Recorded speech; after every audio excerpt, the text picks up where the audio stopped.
In this video, we'll discuss backup, recovery, and archiving.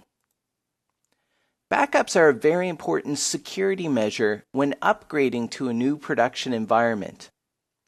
So before performing any form of upgrade to an application, it's critical that you back up the system and its state before performing the upgrade. That way, if anything goes wrong with the upgrade process itself, you can at least restore back to the original state.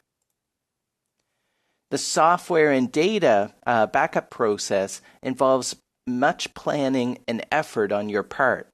So it's important to make sure that you don't just perform a simple backup of the system, that you take some time to plan what your backup procedure and also know what your restore procedure will be in case that something does go wrong with the upgrade. It's important to maintain archives of early release versions of the application and any associated data with those release versions.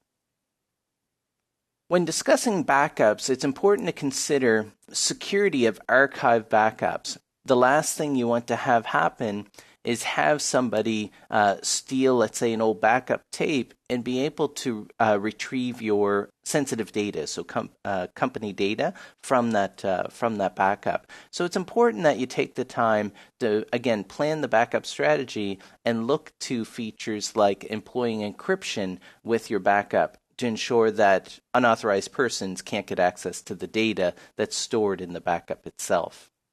It's also important to be aware of any program and data retention cycles that should exist for the application and its data. So a retention cycle is made up of a complete set of backups to fully restore your data.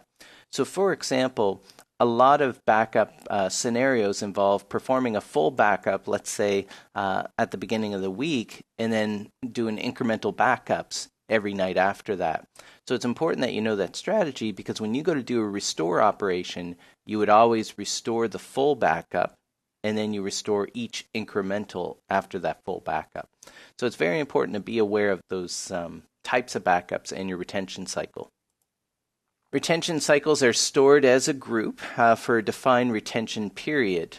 So the full backup and all of its incrementals that follow are going to be stored for a certain period of time. Now that period of time will depend on your organization and your organization needs.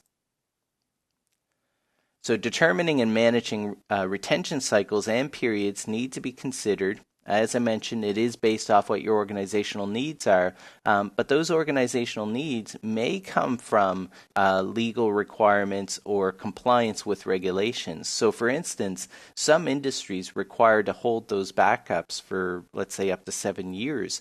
So it's very important that you understand any regulations that would govern your organization and ensure that you're following those regulations. In this video, we discussed backup, recovery, and archiving.